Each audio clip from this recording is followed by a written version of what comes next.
네, 여러분 안녕하세요. 오늘도 어김없이 고속도로 연비 리뷰를 위해서 경부고속도로 기흥휴게소 하행 방향에 나와 있는 오토디자이어 최백입니다. 자, 오늘은 2024년 1월 4일이고요. 현재 오후 3시가 좀 넘은 3시네요. 딱 3시인데, 자, 그래서 오늘 제가 여러분께 연비를 알려드리기 위해 준비한 차는 뭐냐? 자, 바로 앞에 있는 기아 더뉴 카니발 하이브리드 모델입니다. 많은 분들이 특히나 기대를 하셨고, 또 연비에서 가장 큰 이점을 가져가는 모델이기 때문에 실주행 연비가 얼마나 나오는지 궁금하신 분들이 또 많을 거라 생각이 드는데요. 이제 앞서 이 카니발 하이브리드 시승 행사를 통해 가지고 저희가 이제 일산 그 파주 일대에서 시승을 진행했었고, 당시 그때 시승 환경에서는 한 16km 정도의 연비가 나왔었는데, 오늘은 이제 진짜 이제 고속도로만 주행했을 때 연비가 어느 정도 나올지 한번 알아보려고 하고요. 이제 3.5 가솔린 모델을 탔을 때 같은 경우는 이제 여기서 이제 기흥계에서 전주까지 한 12km에서 13km대의 연비를 또 보여줬는데, 이 카니발 하이브리드는 이 가솔린 모델하고 비교해서 어느 정도의 또 이제 연비가 더 좋게 나올지 이 부분을 중점적으로 한번 알아보도록 하겠습니다. 자, 차 안으로 들어와서 시동을 걸었고요. 시동을 걸었는데 이제 하이브리드 차량이기 때문에 엄밀히 말하면 엔진 시동은 안 걸린 상태고, 이제 전원만 들어가서 모터를 구동할 수 있는 대기 상태가 되어 있는 거죠. 자, 역시나 오늘 목적지는 여기 이제 기흥휴게소에서 전주 톨게이트까지 내비상으로는 162km 나오지만 실주행은 한 159km 정도를 하게 될 거고요. 오늘 외부 기온은 6도인데, 외견이 6도인데 별도 히터나 공조장치 작동하지 않은 상태에서 그렇게 춥지 않은 환경에서도 연비 측정을 할 것 같습니다. 자, 그래서 계기판 정보는 이 현주행 정보는 이제 리셋이 되기 때문에 요거는 이제 그 중간 기점인 정한 휴게소에 도착했을 때 그때 연비만 체크할 수 있기 때문에, 이 총 누적 연비 같은 경우는 이 주유 정보를 이거를 리셋해가지고 여기서 0km로 출발해가지고 여기 이 정보를 가지고 전주 톨게이트 도착했을 때 최종적으로 연비가 어느 정도 나는지 확인해 보도록 하고요. 그리고 이 현주행 정보 같은 경우는 기흥에서 정안까지, 또 정안에서 논산까지 구간별 연비가 어느 정도 나오는지 체크하는 용도로 한번 확인하겠습니다. 자, 그리고 제가 주행하는 환경, 이런 속도나 이런 정보들 같은 경우는 제가 또 이제 항상 액션캠 타임랩스로 보여드리기 때문에 그거 같이 참고해서 어떤 환경에서 주행을 했는지 같이 봐주시면 좋을 것 같습니다. 자, 그러면은 기흥에서 전주까지 더뉴 카니발 하이브리드 고속도로 연비 출발해 보도록 하겠습니다.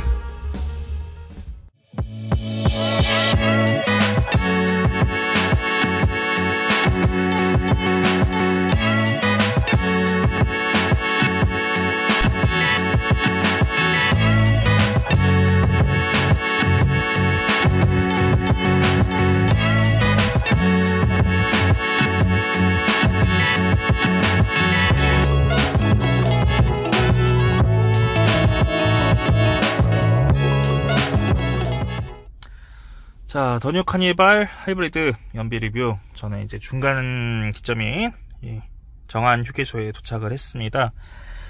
자, 주행은 총 78.5km를 주행을 했고요. 시간 53분, 기록한 연비는 10.8km/L입니다. 자, 주행 환경 같은 경우는 경부고속도로에서 이제 오산 안성 구간에서는 길이 막히는 구간은 없었고 전반적으로 시원한 주행을 보여줬고, 이제 잠깐 통행량이 많아서 속도만 좀 줄어드는 구간이 좀 있었고요. 그 다음에 이제 천안운산 고속도로 들어와서 분기점 지나가지고 이제 잠깐 공사 구간이 있었고, 그 다음에 이제 차량 터널, 그리고 정안휴게소까지 전반적으로 차량이 좀 많아지면서 차량 흐름이 한 8-90km대까지 좀 줄어드는 구간이 있었습니다. 그래서 경부고속도로 구간에서는 한 14km 후반에서 15km 왔다 갔다 하는 연비를 보여주다가, 이제 천안운산 고속도로 들어와서 아무래도 통행량이 많은 속도가 좀 줄어들다 보니까 거기에 맞춰가지고 연비가 증가하는 폭이 좀 많이 확 올라가는 그런 모습을 보여줬습니다. 그래서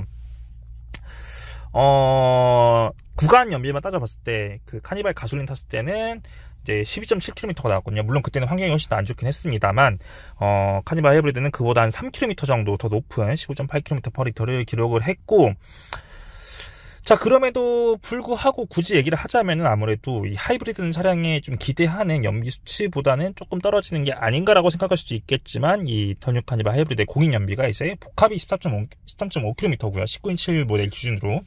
그리고 이제 시내 연비가 14km, 그리고 고속도로가 12.9km이기 때문에 사실 이제 아무래도 하이브리드 특성상 시내 연비가 더 유리한 차량이다 보니까 고속도로에서는 그렇게까지 드라마틱한 연비는 안 나오는 게 아닐까라는 싶은 생각이 좀 들기도 하고요.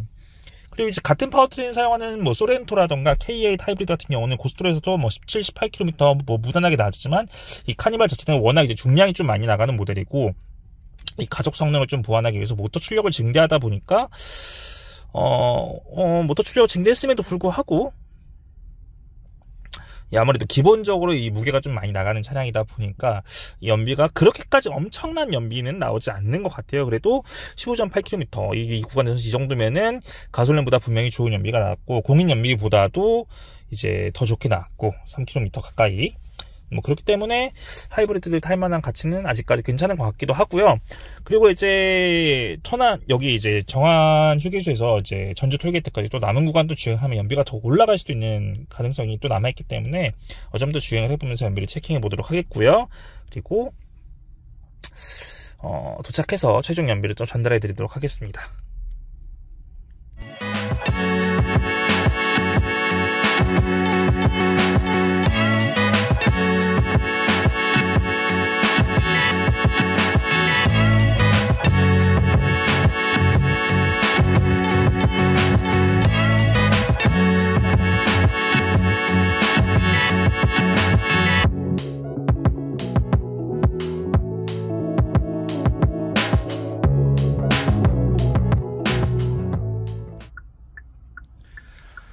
자, 저는 드디어 전주 톨게이트에 도착을 했고요. 총 주행한 거리는 159.6km, 주행시간은 1시간 50분을 주행을 했고요. 최종적으로 기록한 연비는 15.5km/L입니다. 자, 이제 정안 휴게소에서 확인했던 연비보다 0.3km가 오히려 약간 좀 감소를 했는데요. 이제 아무래도 하이브리드 특성상 이 도심 연비에서 좀 더 이점을 많이 볼 수 있고 고속도로 연비가 조금 이제 떨어지는 부분이 있다 보니까 한 110km 정도 항속 주행했을 때는 이 카니발 하이브리드의 평균 연비가 15km 내외가 아닐까 이렇게 좀 판단이 되고요.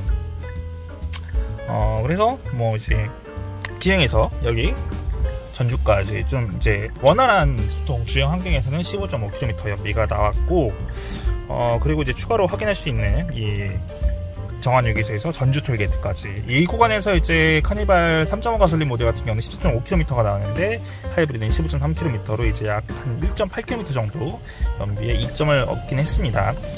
자, 그래서 이제 기대한 것 이상으로 뭐 엄청난 그런 고속도로 연비가 나오진 않긴 했습니다만 그럼에도 불구하고 가솔린 모델보다 연비가 뭐 2km, 3km 이상 더 좋은 그런 모습을 또 보여주고 있기도 하고요.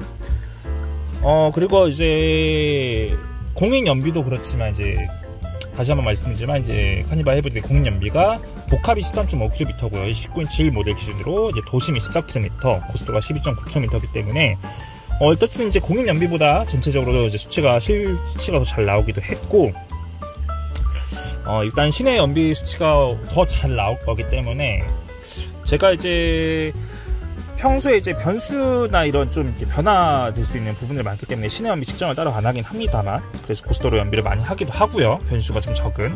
그렇지만 이 카니발 하이브리드의 진가가 나오는 도심 연비를 또 알아볼 필요성이 있을 것 같기도 해가지고요. 요거는 제가 시간이 나면은 저희 이제 용인이나 수원 쪽 도심 구간으로 해가지고 1시간 정도 주행을 해보면서 시내 연비, 이 카니발 가솔린 모델이 한 도심 연비가 6km, 7km 정도 나는데 하이브리드 모델은 얼마나 더 나와서 실질적으로 이점이 얼마나 나오는지 한번 체킹을 또 해보도록 하겠습니다.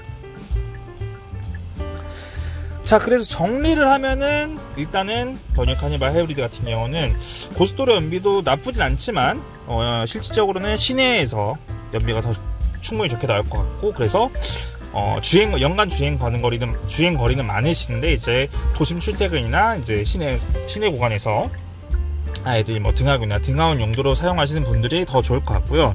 아무래도 이제 장거리 주행이 더 많다 하시는 분들은 요즘 이제 디젤이 약간 좀 시대가 이제 좀 져가는 타이밍이긴 하지만 아직까지는 그래도 장거리 고속도로 위주의 주행이 많다 하시는 분은 디젤이 좀 이점이 많을 것 같고 그 외에 연간 주행거리가 한 2만 킬로 내외 정도 그렇게 많지 않으신 분들이라면은 가솔린 모델을 사는 것도 제일 좀 이렇게 밸런스 좋은 선택이 아닐까라는 생각이 들어가지고 각자의 상황에 맞는 이 카니발 파워트레인 선택해서 구매하시면 되지 않을까 이렇게 생각이 듭니다.